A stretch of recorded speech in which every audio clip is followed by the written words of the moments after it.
నమస్తే welcome to రాడ్ రంబోలా సినిమా ముచ్చట. ISmart Shankar is back. కాదు double iSmart is back. Morning లేచి 7:30 షో ఉంటే వెళ్ళినా. సో ఈ డబల్ ఇస్మార్ట్ గురించి చెప్పాలి. ఎట్లుందిరా సినిమా అంటే, సాంగ్స్ అయితే డొల్లా, ఆలీ కామెడీ ఉంటుంది, ఇరికించేసినారు అసలు. ఆయన స్క్రీన్ మీద రాగానే అబ్బా ఎందుకు వచ్చిండు అన్నట్టు ఉంటుంది అనమాట. అసలు కామెడీగా రాసుకున్నారా లేకపోతే మూవీ డ్యూరేషన్ పెంచడానికి రాసినారు నాకు తెలిసి పక్కా. ఇంకోటి మిస్టేక్ నాదే, ఎందుకంటే ఈ ఇన్స్టా మోడల్స్ చూసి స్మార్ట్ శంకర్ ఎట్లా మాట్లాడినా సరే నాకు వాళ్ళు మాట్లాడినట్టే వినిపిస్తుంది. ఇంకోటి సంజయ్ దత్ బిగ్ బుల్ అనే క్యారెక్టర్ ప్లే చేసిండు. ఆయన పాన్ పరక్ దందాలన్నీ చేస్తూ ఉంటాడు అనమాట. కాకపోతే ఇండియాకి రాకుండా లండన్లో ఉంటాడు. ఇండియాకి వస్తే పోలీసులు పట్టుకుంటారు అది ఇదని చెప్పేసి. సో ఆయనకు బ్రెయిన్ ట్యూమర్ ఉంటుంది.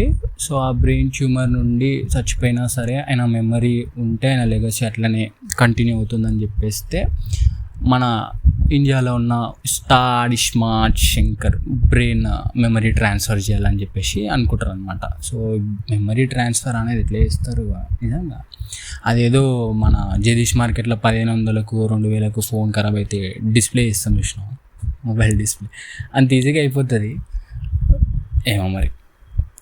సో అట్లా సంజయ్ దత్ మెమరీ మన ఇస్మార్ట్ శంకర్కి ట్రాన్స్ఫర్ చేస్తారనమాట. ఇంకోటి ట్విస్ట్ ఏంద్రా అంటే, ఆయనకు మన ఇస్మార్ట్ శంకర్కి బిగ్ బుల్కి ఆల్రెడీ ఫ్లాష్ బ్యాక్ ఉంటుందన్నమాట. రామ్ పోత్నేని రివెంజ్ కోసం ట్రై చేస్తూ ఉంటాడు అనమాట. సో ఆ రివెంజ్ ఏంది, మళ్ళా అసలు బిగ్ బుల్ మెమరీ ట్రాన్స్ఫర్ చేసిన తర్వాత కూడా ఆయనని ఎట్లా చంపిండి అని చెప్పేసి క్లైమాక్స్ వరకు లాగుతూ ఉంటారు అనమాట. మధ్యలో ఆలీ సీన్స్ ఇరికించి. అసలు ఇస్మార్ట్ శంకర్లో మ్యాక్సిమం రామ్ పోత్నేని డైలాగ్స్ అవి చెప్తున్నా కూడా అబ్బా అనిపిస్తుంది. కాకపోతే దాంట్లో ప్లస్ ఏంటంటే మనీష్ శర్మ మ్యూజిక్ ఉంటుంది. ఇప్పటికీ నేను బోనాల సాంగ్ ఉంటుంది కదా, అది ఇస్మార్ట్ శంకర్లో, అది నేను ఇప్పటికీ చూస్తాను అనమాట. అట్లుంటుంది విజువల్ పరంగా కానీ చూడడానికి వినడానికి.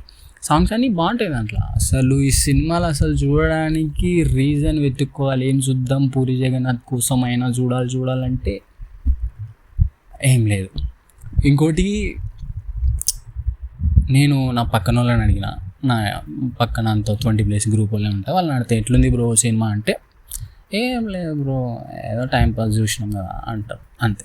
ఇంకో బయటికి వెళ్ళి పార్కింగ్ దగ్గర ఒక అంకుల్ని అడిగిన, నా బండి పక్కన ఉంటే ఎట్లుంది సినిమా ఎట్లా అనిపించింది అంటే మంచిగా అన్నాడు. సో ఒక్కొక్కరికి ఒక ఒపీనియన్ ఉంటుంది అనమాట. నాకు తెలిసి ఈరోజు థర్స్డే కదా, ఫ్రైడే సాటర్డే సండే, సో లైన్గా హాలిడేస్ ఉన్నాయి కాబట్టి పోతారు బ్రో థియేటర్కి జనాలు. సినిమా పిచ్చి ఉన్నాడు ఎట్లన్నా పోతారు, చూస్తారు అంతే. Bye happy independence day.